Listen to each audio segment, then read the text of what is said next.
Phone tapping case నేడో రేపో ఇక ఎమ్మెల్సీకి నోటీసులు ఇచ్చే అవకాశం ఉందట. ఇంటర్నెట్ సర్వీస్ ప్రొవైడర్కు కూడా ఇవ్వబోతున్నారట. ట్యాపింగ్, బెదిరింపులు, నగదు తరలింపుపైనే రాధాకిషన్కు ప్రశ్నలు. ఇప్పటివరకు పోలీసుల చుట్టే తిరిగిన ఫోన్ ట్యాపింగ్ కేసు త్వరలో రాజకీయ నాయకుల మెడకు చుట్టుకోబోతున్నదా? టాస్క్ ఫోర్స్ మాజీ డీసీపీ రాధాకిషన్ రావు కస్టడీ ముగిశాక దర్యాప్తు సాంతం రాజకీయ నాయకుల చుట్టే తిరగబోతున్నదా? ఈ ప్రశ్నలకు ప్రస్తుత పరిణామాలు అవుననే సమాధానం చెబుతున్నాయి.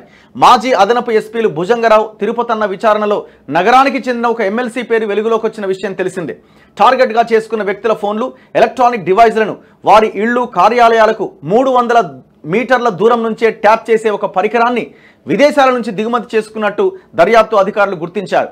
ఆ పరికరాన్ని కొనుగోలు చేయడానికి సదరు ఎమ్మెల్సీ నిధులు సమకూర్చినట్టుగా నిర్ధారించారు.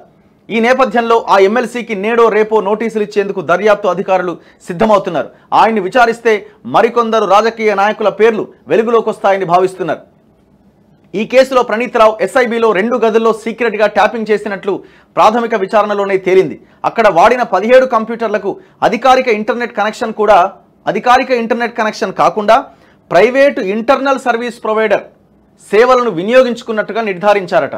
దీంతో ఆ ఐఎస్పీ ఉన్నతాధికారులకు కూడా నోటీసులు ఇవ్వాలని దర్యాప్తు అధికారులు నిర్ణయించారు. అంటే అతను కూడా తెలుసు అన్నమాట ఈ ఫ్రాడ్ ఏందన్నది. కేంద్ర ప్రభుత్వ నిబంధనల ప్రకారం ఐఎస్పీలు కనీసం 6 నెలల డేటాను భద్రపరచాలట. ఏవి? ఆ ప్రైవేట్ ఇంటర్నెట్ కనెక్షన్కి. అంటే తమ వినియోగదారులు ఐపీ అడ్రస్ల వారీగా వారి బ్రౌజింగ్ హిస్టరీ, ఏ సాఫ్ట్వేర్ల ద్వారా ఏ ఐపీలకు కనెక్ట్ అయ్యారు అనే వివరాలను సర్వర్లలో భద్రపరచాలి.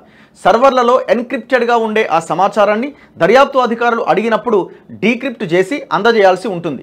అంటే ప్రణీత్ రావు హార్డ్ డిస్క్లను నాశనం చేసిన ఐఎస్పీ సర్వర్లలోని క్యాష్ మెమొరీ, బ్రౌజింగ్ హిస్టరీ ద్వారా నిందితులు ఏ సాఫ్ట్వేర్ను వాడారో గుర్తించే అవకాశాలు ఉంటాయని సైబర్ సెక్యూరిటీ నిపుణులు చెబుతున్నారు. ఆ సాఫ్ట్వేర్ ఏంటన్నది తెలిస్తే నిందితులకు శిక్ష పడేలా పక్కాగా డిజిటల్ ఎవిడెన్స్ను కోర్టుకు సమర్పించవచ్చని వివరిస్తున్నారట.